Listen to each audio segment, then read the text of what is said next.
আসসালামু আলাইকুম, welcome back to my channel and another my new gardening mini blog. আজকে আপনাদেরকে দেখাবো যে বেলি গাছের কীভাবে পরিচর্যা করতে হয়। স্যার অন্যতম সুগন্ধি ফুল হচ্ছে বেলি বা রজনীগন্ধা। আমার কাছে এই বেলি গাছটাই আছে এবং এই বেলি গাছগুলোকে কীভাবে ফুলে ফুলে ভরাতে হয় সেইটির 3টি কৌশল আপনাদেরকে আজকে শেখাবো। এর প্রথম কৌশলটি হচ্ছে যে আমাদের কাছে আগে পরে যে ফুল ফুটেছিল সেই ফুলের যে গোড়াগুলো ছিল সেই গোড়াগুলোকে ভালোভাবে কেটে দিব।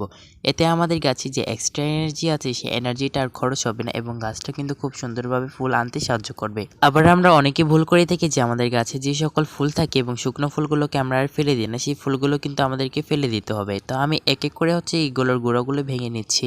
এরপর আমার সেকেন্ড পরিচর্যা হচ্ছে গাছের ডালপালা ছাঁটাই। হ্যাঁ, গাছের ডালপালা ছাঁটাই করে দিলেও কিন্তু ফুল আসতে অনেকটা সাহায্য করে। আমার কাছে যেহেতু আর কোনো খালি ডালপালা নেই, তাও একটাই ডাল কেটে দেখাচ্ছি আপনাদেরকে। এভাবে ডালগুলো কেটে দিলে আপনার কাছে কিন্তু নতুন ডাল ব্রাঞ্চ আসবে, সাথে ফুলও নিয়ে আসবে। আপনাদের এই দ্বিতীয় কৌশলটি ভালোই কাজে আসবে, কারণ এই কৌশলটি কাজে লাগালে অবশ্যই আপনার কাছে ফুল আসতে পারে 100%, আমি শিওর। এখন আপনাদেরকে আমি শেখাবো যে আমাদের লাস্ট এবং সর্বশেষ প্রক্রিয়া, যেটার মাধ্যমে আপনার গাছে কিন্তু আরো ফুল আনতে সাহায্য করতে পারে। এটা না বললেই নয়, সেটা হচ্ছে গাছের জৈব সার প্রয়োগ করা। হ্যাঁ, জৈব সারের মাধ্যমে কিন্তু আপনাদের গাছে ফুল আসতে সাহায্য করে। যেহেতু অনেকদিন ধরে আমাদের এখানে বৃষ্টি হচ্ছে, তাই আপনাদেরকে আর জৈব সারটা প্রয়োগ করে দেখাবো না। আর সেই জৈব সারটা হচ্ছে পেঁয়াজের খোসা ভিজানো পানি। আগে পরে অনেকবারই বলেছি যে পেঁয়াজের খোসা ভিজানো পানি দিলে আপনাদের গাছে কিন্তু পর্যাপ্ত ফুল ও পাতা সবুজ হতে সাহায্য করবে। কখনোই অতিরিক্ত মাত্রায় ক্ষতি না হলে আমি কখনো রাসায়নিক সারকে প্রশ্রয় দিই না। রাসায়নিক সার ব্যবহারের ফলে মাটি ও গাছের দুজনেরই ক্ষতি হবে। তাহলে এইসব করে আপনার গাছে কি এরকম সুন্দর ফুল ফোটাতে চান, একবার হলো এই কাজগুলো করে দেখবেন। দেখুন আমার এই ছোট্ট একটা গাছে কিন্তু ভরপুর করে এসেছে। দেখো কত সুন্দর লাগছে আমার এই গাছটাকে। তো ছোট গাছে ফুল আসতে পারলে অবশ্যই আপনাদের গাছেও ফুল আসবে ইনশাআল্লাহ। আজকের এই ইন্টারেস্টিং ও সুন্দর ভিডিওটি দেখে যদি আপনাদের ভালো লাগে থাকে, অবশ্যই আমার চ্যানেলটাকে সাবস্ক্রাইব করে আমার পাশে থাকবেন। ধন্যবাদ সবাইকে, আল্লাহ হাফেজ।